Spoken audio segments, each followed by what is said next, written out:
So electron configurations. Was there any questions? Samantha, did you have a question?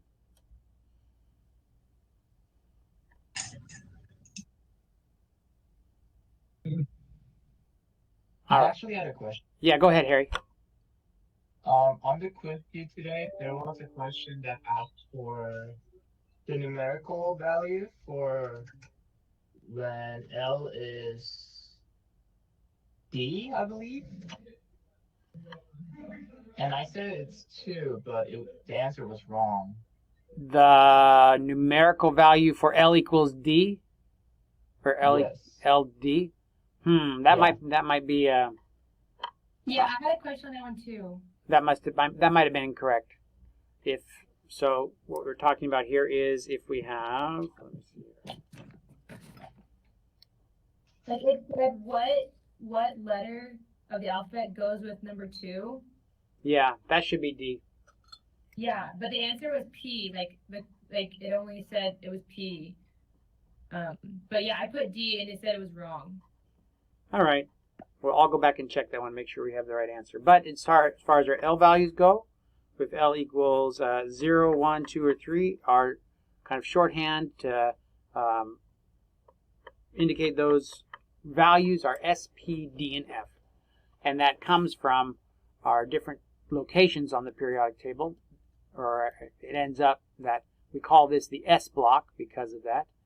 And this block over here is our P block, and this block here is the D block, and the this transition metal zone here, which is called the inner transition metals, is the F block. All right, and we'll do some more practice with this in terms of writing electron configurations. Okay, so one more thing. I noticed that the practice quiz was designated as an actual point counting quiz, so I changed that so it's not for points. It was just quizzes are just like normal; they're just practice. So change that. So electron configurations. Writing an electron configuration. If we want to write an electron configuration for an element, let's say calcium. All right. So we want the electron configuration for calcium. What this electron configuration is doing, and we had a little bit of practice writing these last time, so this is a little bit of a review. But what the electron configuration is doing for us is it's telling us all the different electrons that are in that element, where they're at. It also tells us about their energy, but it really needs to be the electron configuration is really only helpful if we can see in our mind what we also call the orbital diagram, right? The orbital diagram. Or if we look at the energy for the different locations, 1s, 2s, 2p, 3s, 3p, 4s, all right? So if we look at the different energies and relative locations of those electrons and the subshell or shell that they're filling, that's when the information really becomes valuable in terms of the electron configuration. So let's write the electron configuration for calcium. We'll do that together as a group here. We start off with one electron here, putting one electron into this atom, so we can think of this calcium as a nucleus without any electrons around it. All right, we have our orbitals, and we're going to go filling our electrons into this nucleus of calcium. The first electron would have an electron configuration similar to that of hydrogen. The second would have one similar to that of helium. The third, lithium, and so forth until we got to the last one, which would have an electron configuration of calcium. So let me bring in here a periodic table that I can write on.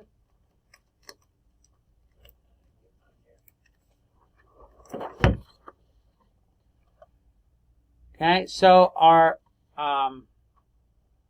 N value for our electrons corresponds to the row.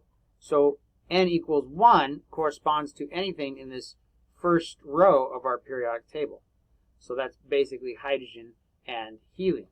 So the first 2 electrons that go into an atom of calcium go into the 1s, and that's the locations, or the electron configurations, are equal to that of hydrogen and helium, and so that's 2 electrons that are in our 1s. After we finish with helium, the next one is lithium. That's the second row, so n equals 2. N equals 2. So lithium. Now, do you remember what we called this block here? What block is this, Emma Lee? What block is this? It's the S block. That's right, the S block. So because we're n equals 2 in the S block, this is 2s. All right, so our third and our fourth electron are in the 2s, and that's lithium and beryllium. So there's 2 of them, 2s2. All right, so calcium has 1s2, 2s2, and again, we're working our way up to calcium. After 2s, we are here into this block. What is this block? Let's see. Who's next? Harry, what's this block?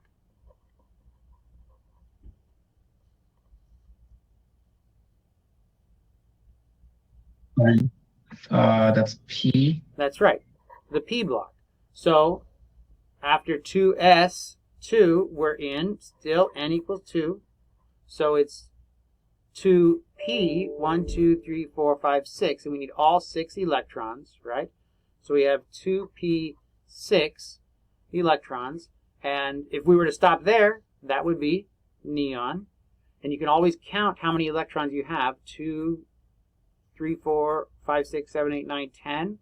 So you can always tell where you're at based on the number of electrons that you have written. Now we go to sodium and magnesium. That's n equals 3, right? So we have 3s2 for sodium and magnesium. Then we go over here to aluminum, n equals 3 still. Aluminum, that's our 3p, 3p6, 3p6. And then we have to go to potassium and calcium. So what is the last little bit here going to be to finish up for calcium, James Oliver? What do you think? Would it be 4s squared? 4s and 2. 4s2, that's right. Not necessarily squared. This isn't really math. The superscript number there is just telling us how many electrons are in that 4s orbital. Very good. 4s2. All right. The noble gas electron configuration, right? The noble gas abbreviated electron configuration. So how do we do that? How do we do the noble gas abbreviated electron configuration? Let's see, who's next? Catherine, do you remember, or did we talk about that, the noble gas electron configuration? I think we briefly mentioned it, but it's not that hard. What do you think, Catherine? What would be different about this? Wouldn't you just put, like, the closest noble gas before it? Very and good. whatever Yeah, so what is the closest noble gas to magnesium? stuff? Oh, sorry, not magnesium, we're dealing with calcium.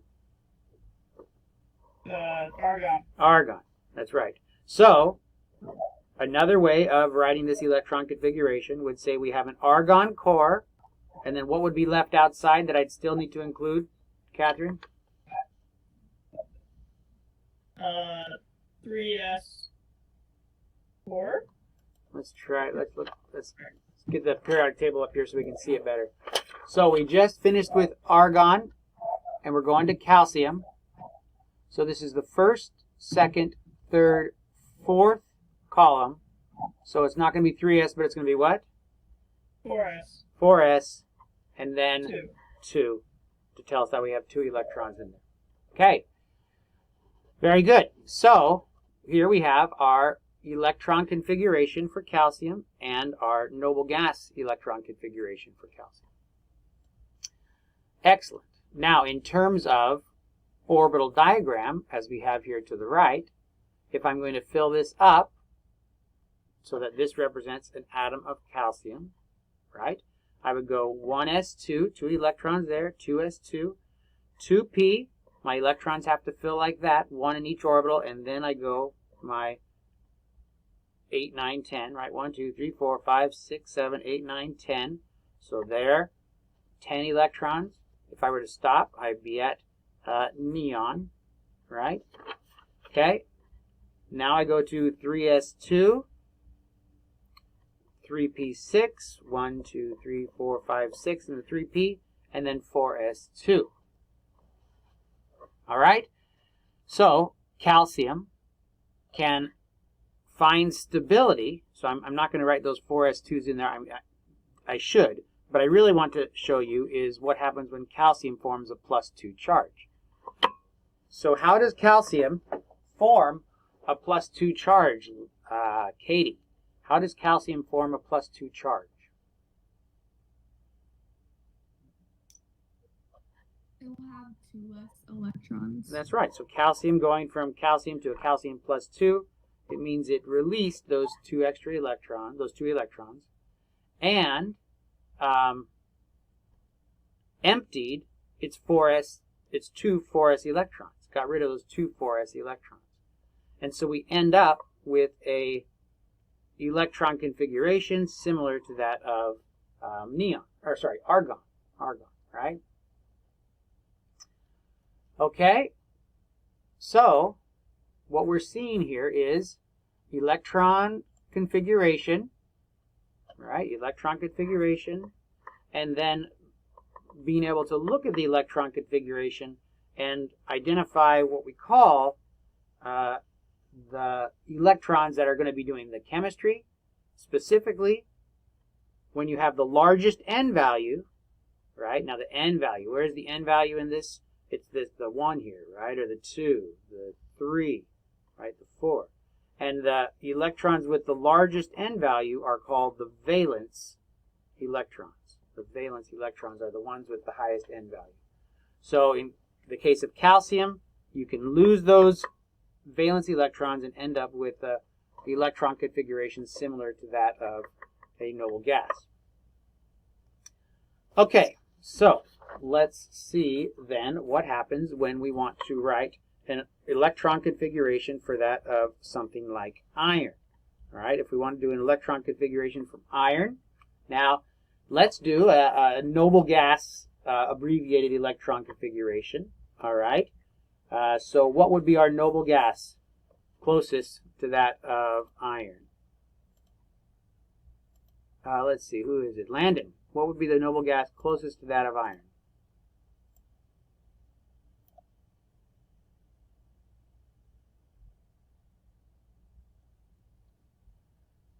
It would be argon. That's right. So we draw an argon core for our iron, all right?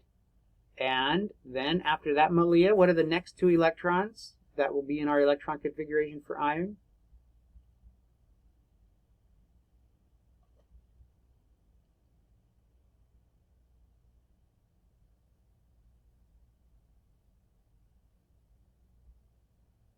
Let's see, Malia, yeah.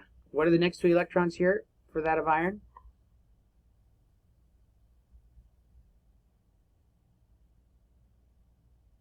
If you don't know, you can say you don't know. That's all right. I can't hear you, Malia. Did you say something? You want to type it in the chat box?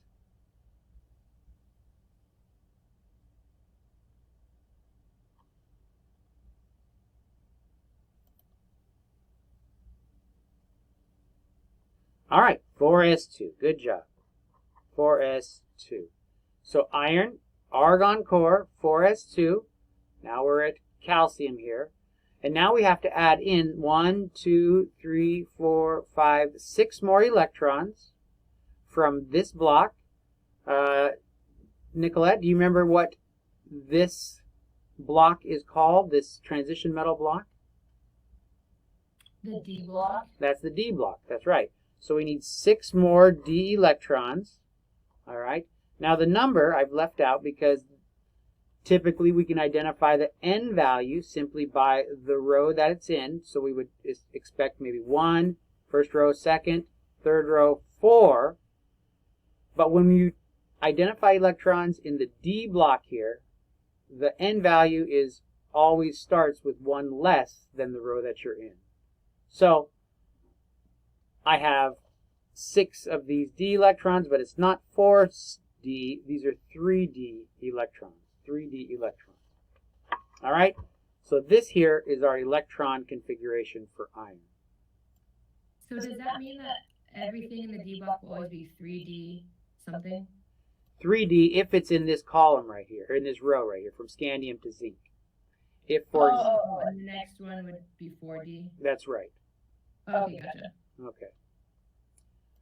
All right. So let's look at our orbital diagram for this thing. All right. So if I want to draw ourselves an orbital diagram where I'm looking at the energy of the different orbitals, I'm going to, well, I better not abbreviate. Well, let's just write in argon, and then we'll go 4s, and now I have to write 3d. How many orbitals are there in a D subshell? Precious, do you know how many orbitals there are in a D subshell?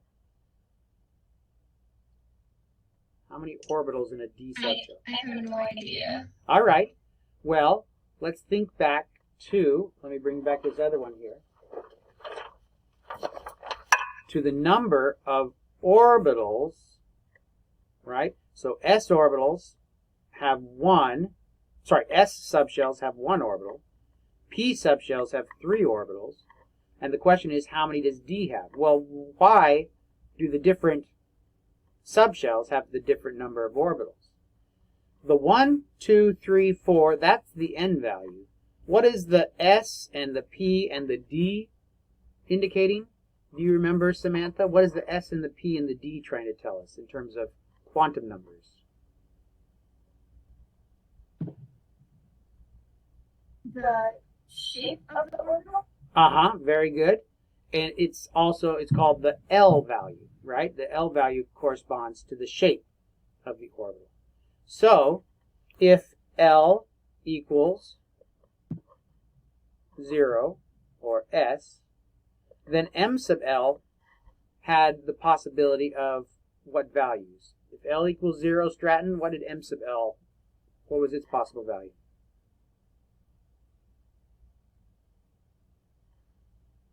It would also be 0? Yeah, the only option would be 0. And there's only one option, and that's why in S subshells there's only one subshell. However, if L equaled 2, right, then the M sub L possible values, what would they be, Taiwan?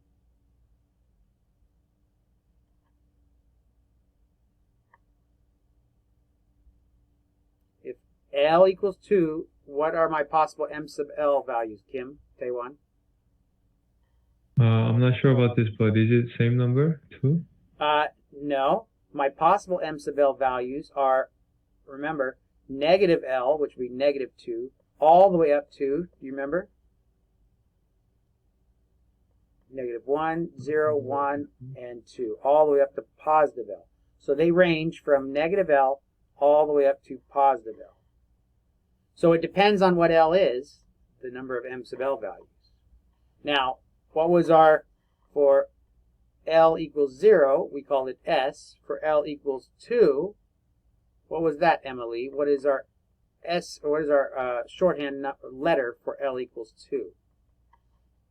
D. D. D. So for in D subshells, we have 1, 2, 3, 4, 5 possible orbitals, 5 possible M sub L, 5 possible orientations. So for L equals 1, the possible M sub L values are what, Harry?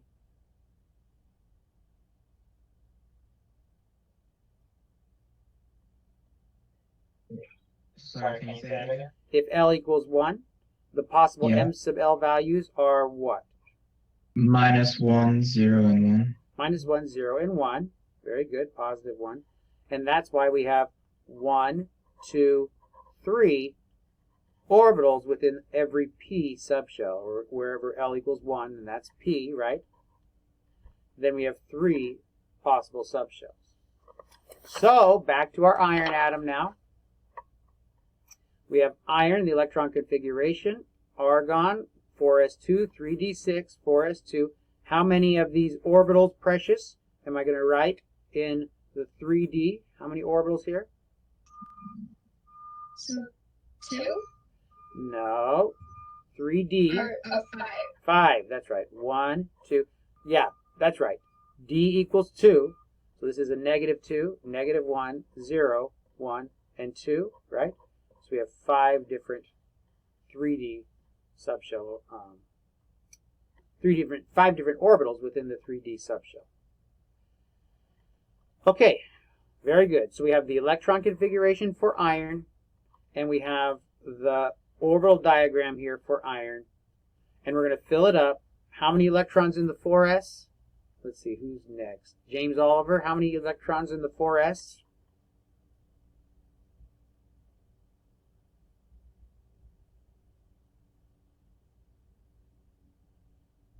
Catherine, you want to help him out? How many electrons in the 4s? 2. 2. 1, 2. All right. Katie, how many electrons in 3D do I have to put?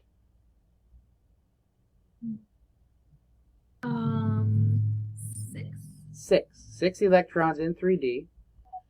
And remember, I have to put them in like this. 1, 2, 3, 4, 5. And then I can pair one up. I can't pair one up until I have every orbital with 1 electron. Okay? So what I have here then is the electron configuration of iron represented as an orbital diagram. All right? And here I have the electron configuration written here as well. And we know just from practice, from doing problems over and over, the different kinds of things that iron does. There's 2 different things that it'll do when it wants to form a compound. It's a metal, so it's always forming ionic compounds, right? But what are the different kinds of ionic compounds that it forms? Call it iron what? Whose turn is it? Katie. Iron. What kind of an ion does iron like to form? Katie? I'm not sure. Iron likes to form either a +2 or a, what's the other one? Katie, do you remember now? No? Landon? Do you remember? Iron +2 or what? Would it be -2? No, it was a +2 or a +3. Now, that wasn't something that you might have remembered. We didn't stress to memorize that very much. But in all of the problems that we did, iron was either a +2 or a +3. And before, we would just say, well, it's a transition metal. It has multiple charge states, and that's it. That's all. That's all we can say. But now we have an explanation for that using the electron configuration and the orbital diagram here. Okay? And this is the explanation. For iron to stabilize itself, it can form a +2 charge, and it will lose its highest energy electrons. Now we can tell the highest energy electrons because they're going to have the highest N value here, which is the 4. All right? So it's going to lose those 2 electrons. So if I draw the electron configuration for iron +2, the electron configuration would be an argon core with, what would be left over, Malia? If I am looking at the iron +2, argon, I'm going to lose the 2 highest energy electrons, so now I just have what, Malia? Is your microphone? Oh, type it up for us, yeah. 3d6, that's right. 3d6. Very good. So here's our electron configuration for iron, and here's our electron configuration for an iron +2 ion. Okay? How would that change our orbital diagram over here? The electrons that were lost are these 2. right? So now this is an empty orbital, and we have this 3D subshell filled as it's indicated there. Now, what would happen if to the electron configuration if we formed an iron plus 3 ion? We'd still have the argon core, and what would be left? Whose turn is it? Nicolette? Nikki, what's left? Would it be 3D5? That's right, 3D5. And I'll give you one guess, Nikki. Which electron do you think is going to be kicked out? The second one on the first line. That's right. That one that makes it look ugly, right? See, as soon as you make that one disappear, our electron configuration looks so symmetrical, right? And that's what happens. Elements. Oh, Harry, go ahead. Did you have a question? Yeah. Why are the electrons in the 4s orbital kicked out instead of the ones on the 3d? Well, initially, the electrons in 4s will be kicked out because they have higher energy, right? What is it that indicates how much energy there is? So let's look at their electrons. All of our electrons in, well, let me rewrite this abbreviated electron configuration really quick for iron. 1s2, 2s2, 2p6, 3s2, 3p6, 4s2, 3d6. There's the full electron configuration for iron. What information in this electron configuration tells me the amount of energy that those electrons have? You guys remember? Harry? The N value? The N value, that's right. And where is the N value? It's this 1, the 2s, right? The 3s, and the 4. So these ones are the highest energy, so those are the ones that are going to leave first.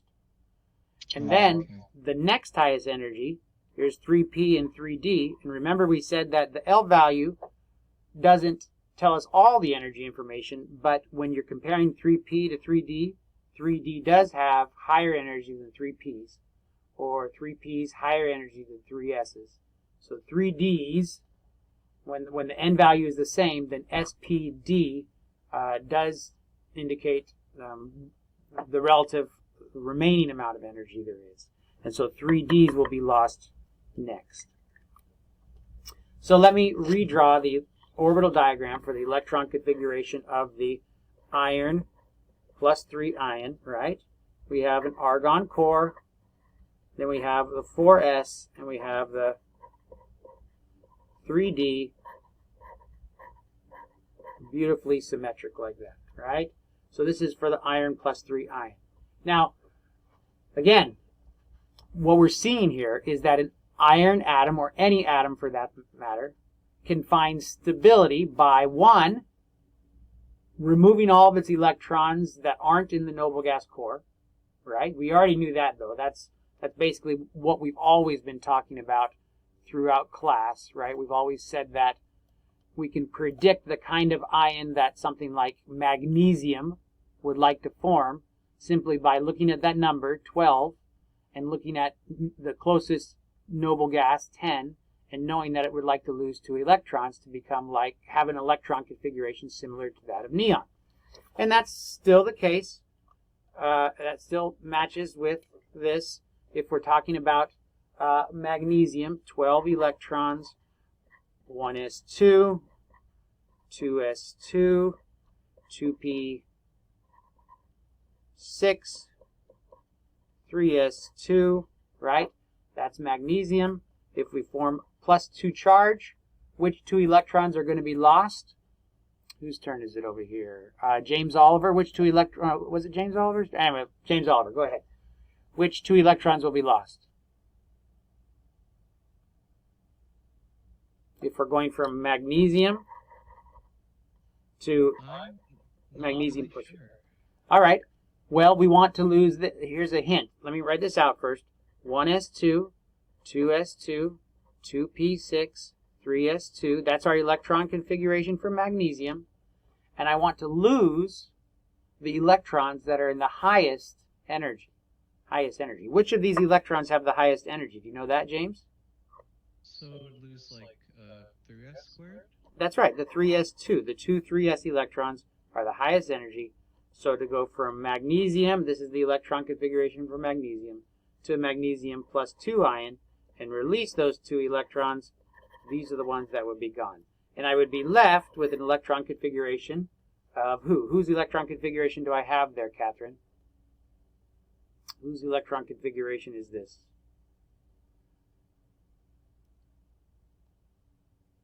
Can you see that, Catherine? Whose electron configuration is this here? We can always add them up, the number of electrons, right? 1, 2, 3, 4, 5, 6, 7, 8, 9, 10. So who's Can you Yeah, there we go. would it be neon? Yeah, that's right. Okay, so magnesium loses its 2 electrons, its 3s2 electrons, and leaves behind the noble gas core of neon, right? And this is even simpler if I have magnesium's electron configuration written as the noble gas electron configuration, right? Because then we go from magnesium, neon core 3s2, to magnesium plus 2, which would result in just the neon core, right? Because the 3s2s would be dropped. Getting kind of sloppy there, but can you see it? All right. So, what we learned is that, let me get back to our iron. What we learned is that iron, for example, not just iron, but other ones as well, can find stability by removing their highest energy electrons.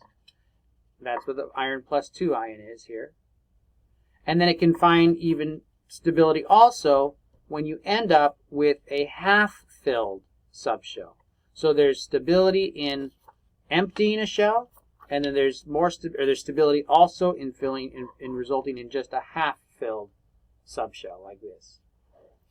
Okay? So let's see if you can tell me 2 different kinds of, well, why don't you guys draw the electron configuration for that of niobium. Niobium. Niobium is our fifth, or number 41 right here. The electron configuration for niobium. All right? So you guys are going to write the does that say niobium? Yeah. Electron configuration for niobium, number 41 there. You're going to draw the electron configuration for niobium. All right? And then predict what kind of charges it might want to form. What kind of charges it might want to form based on our orbital diagram like this, right? Okay, so Can you use like the noble gas thing instead of writing it out like the long way? yeah, that's fine. And because really the only reason we want the electron configuration is so that you can predict the charges. So if you don't need to do the noble gas if you don't need to write out the electron configuration because you've already figured it out, because you can see, oh, I mean, I don't know if you can see it yet. Eventually you'll be able to see it. But so that's really why I want you to write the electron configuration. The real question that I want you to answer is, what are possible charge states for niobium? All right, what are the possible charge states for niobium? Okay, so I'm going to break you guys up into these little breakout rooms. Okay, let's see. Okay, I'm going to break you up into breakout rooms, and you're going to try to answer this question. What are possible charge states for niobium? Okay, go.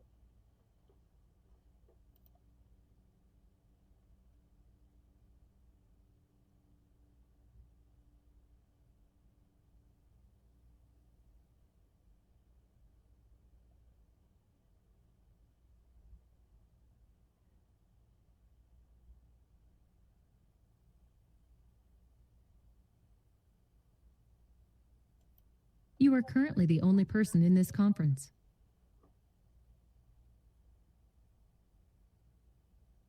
Nikki, Malia, are you guys there? Taiwan? Hi. Yes. All right. Malia, are you there? Oh, Malia was having trouble with her microphone. Taiwan, are you there? Kim? Hi. Okay. So, what do you think, Nikki? What are our possible charge states for a niobium? Or should we draw the electron configuration first?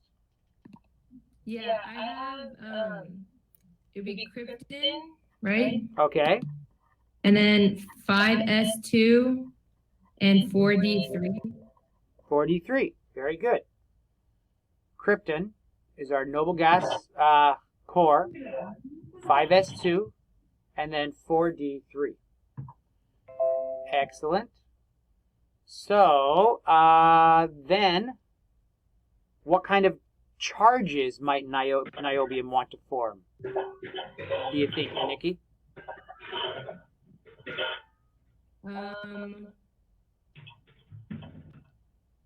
The first thing it would like to do is to lose its high energy electrons.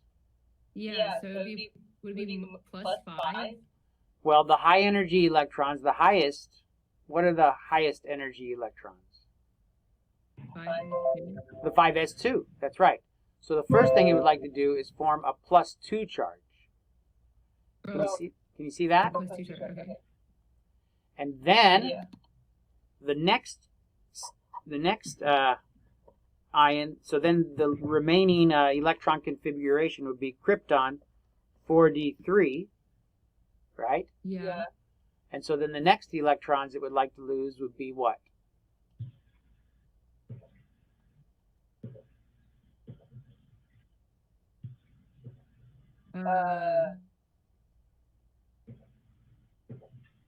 It would just have to be those 4d3. That's right, those 4d3, which would result in a +5 ion, right?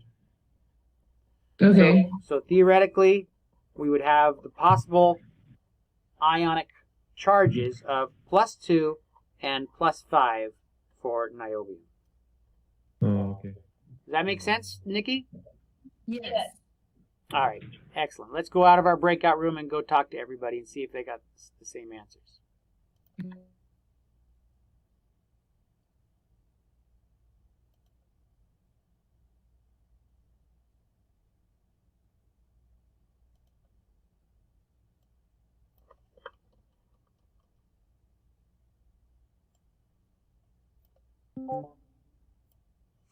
Okay, are we all back yet? Wait a little second for Malia. All right, excellent. We're all back. Good. So, we're looking for possible charge states for niobium. Our group decided that niobium would have an electron configuration of krypton with 5s2 and 4d3. So, if we look in here at niobium, right? Krypton over here was our noble gas before niobium, right? We can track our way back. And then we could look at niobium here. And after krypton, we're here. So this is what? 1, 2, 3, 4, 5. Fifth row. N is 5. S block, 5s2. And then we have 1, 2, 3 into the D block, 4d. So 5s2, 4d3. Okay? So that's our electron configuration for niobium. And then we said that niobium would first want to get rid of its high energy electrons. Did I tell you guys what we call those high energy electrons, Precious? What do we call the highest energy electrons in an atom, Precious?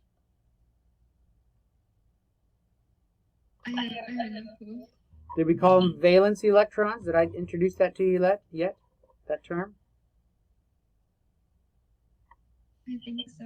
Yeah. Well, I'm not positive. I thought I did. But if the highest N value, the highest energy electrons are called valence electrons. Did I tell you guys, Precious, what these ones were called? I don't think I told you about those ones. Do you guys remember that one? those are called pseudo, wait a second, Pseudo, pseudovalence electrons. Pseudovalence electrons. Okay, so niobium has these 2 valence electrons, and it will get rid of them to form a +2 charge. And then if it's going to form another charge, it would need to get rid of those 3 4d electrons, and so it would be a niobium +5 ion. So those are feasible ions for niobium, either a +2 or a +5. Did anybody have any questions about that? Anybody want to talk about their answers?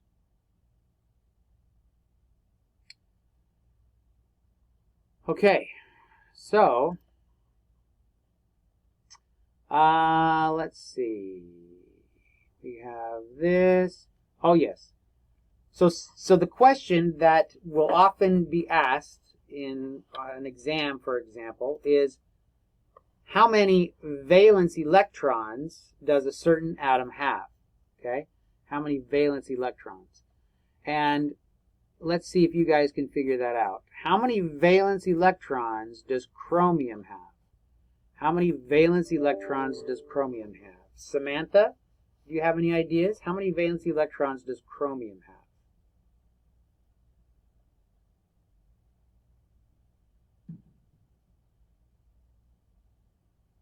Chromium would have 4. No. So what we have to do is we have to write our electron configuration for chromium, or at least have it in our mind. Or maybe we don't need to write it. Maybe we can just kind of think about it. Argon. After argon, what would be, Samantha?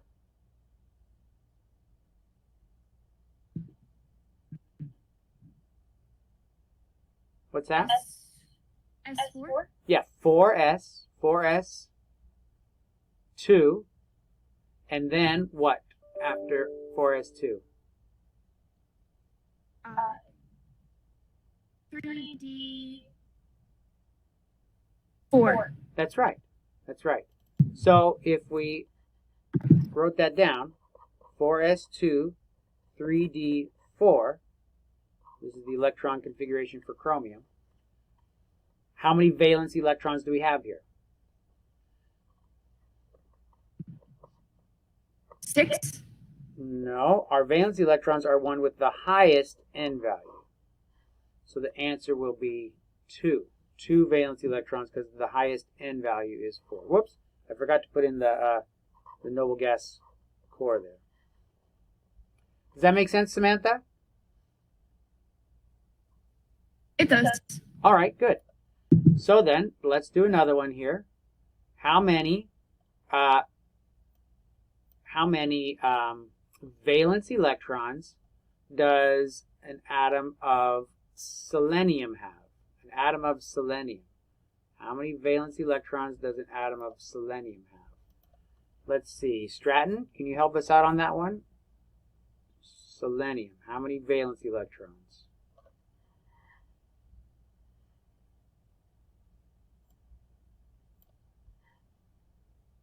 Any ideas, Stratton? I'm not quite sure. All right. So if we look at selenium and we write its electron configuration, that might help us. Selenium's electron configuration, the noble gas is what? Taiwan. What's the noble gas for selenium? It's argon. Very good. So argon. After argon, what's next, Harry? That would be 4s2. Good. 4s2. And then what, James Oliver?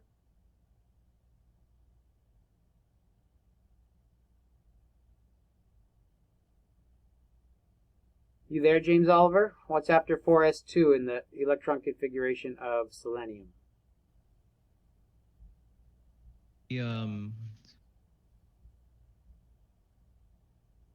3d10. Very good. 3d10. And then what's next, Catherine?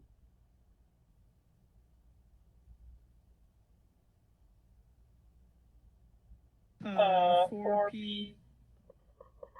4p, how many to get to selenium? 4. 4p4. Very good. 4p4. So if we're looking for, if the question is, how many valence electrons in selenium,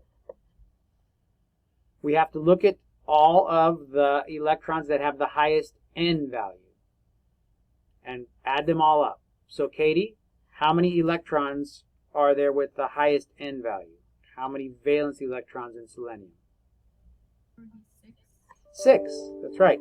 6 valence electrons, right? 2 with the 4s in the 4s and 4 in the 4p. So 6 valence electrons. Okay, very good. Let's see. Do you guys think you can answer if I just said molybdenum? Molybdenum. Who's next? Landon? Any idea how many valence electrons in an atom of molybdenum? Can you do it without the electron configuration, or do you think you need to write it? Yeah, I think it's 2. That's right. It's these ones. And where are they? What is their n value? 5. 5. These 5s2 electrons, those are valence electrons. So that's why molybdenum will have a +2 charge. All right. And can you predict what the next possible charge for molybdenum would be?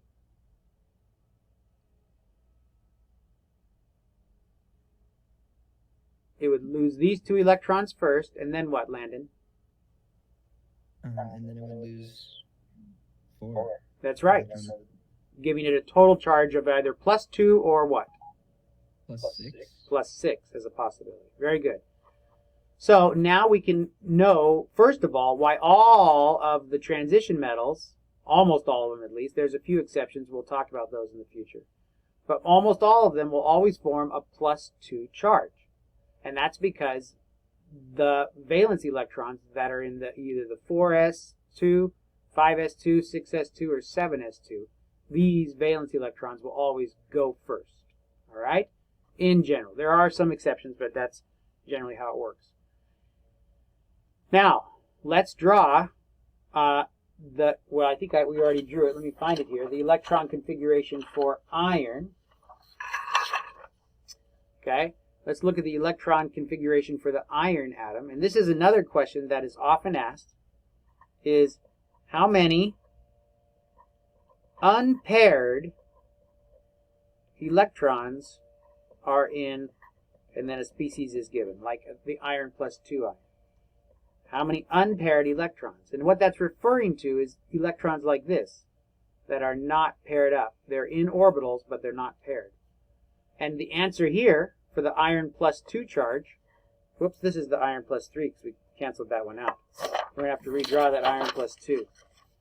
Iron +2, we have an argon core, 4s2, well, 4s3d. So if this is iron with a +2 charge, the electron configuration is, whoops, argon 3d6. We already lost those those 2 4s electrons. 1, 2, 3, 4, 5, 6. How many unpaired electrons are in the iron +2 ion? Did you get it, Nikki? 4. 4. 4 unpaired electrons. Now, again, that's a question that's asked.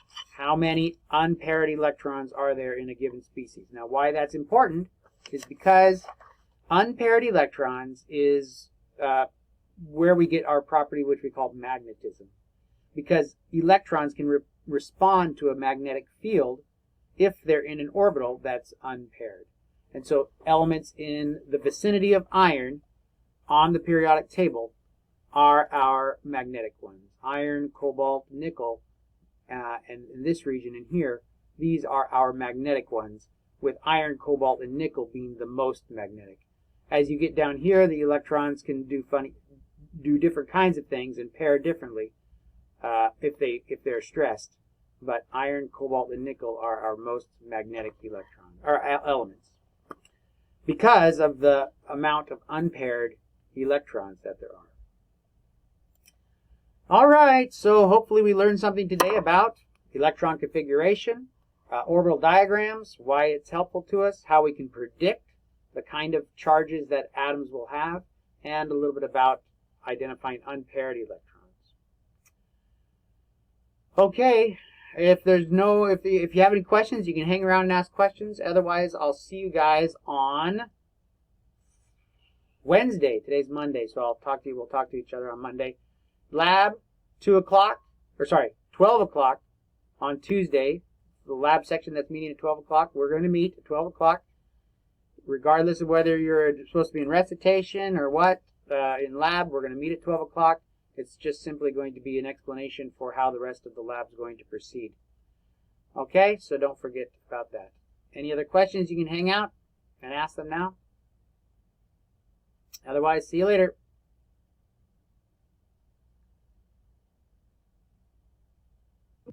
So are we meeting in like the conference hall, or are we gonna meet in person? No, we'll meet in conference. That's right, for the lab. Oh, and then we're just gonna talk about it at 12 o'clock. That's right. We're going to talk about it, and we'll go over Did you happen to look at the Canvas page for the lab by chance?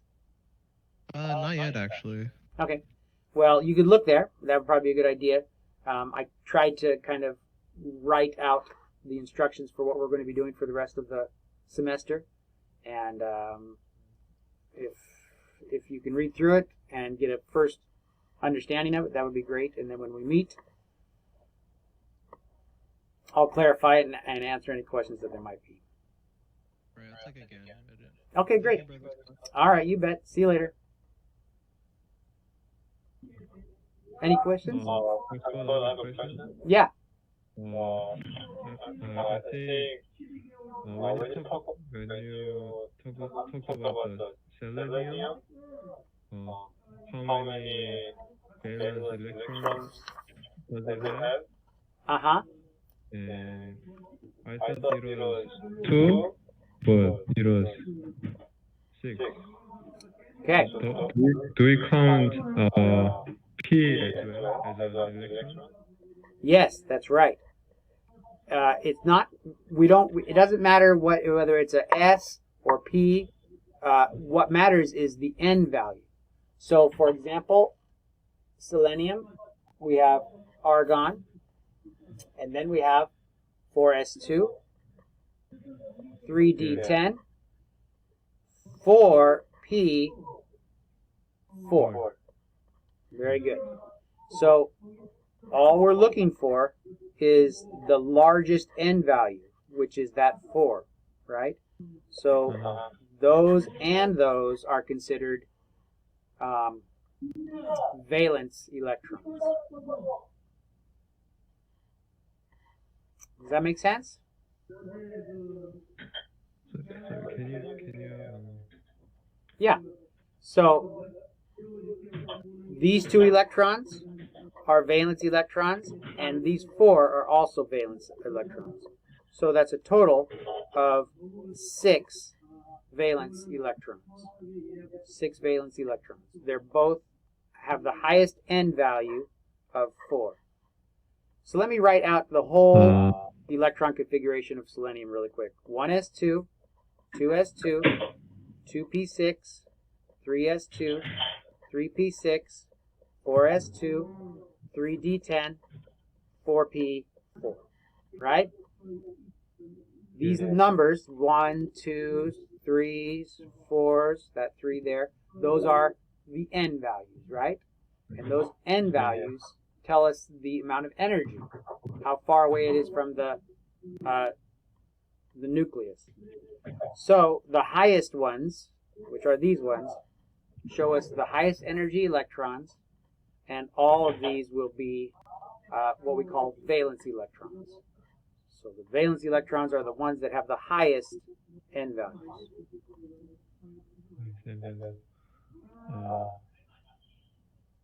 Okay, I think Does that make sense? Do you want to do another practice? I just wonder at the P has, because P has electrons, so we count it. That's right. If it has an n value, the highest n value, then we include it. So how about this? Can you tell me how many valence electrons carbon has? Carbon? Yeah. I don't have a picture of the periodic table. Okay, let me provide it here. Let me get it up. So,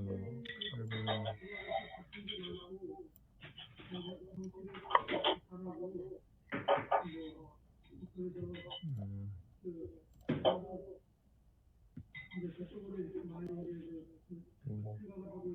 So is it 1s2, 2s2, 2p2? Uh-huh. Very good. And we have,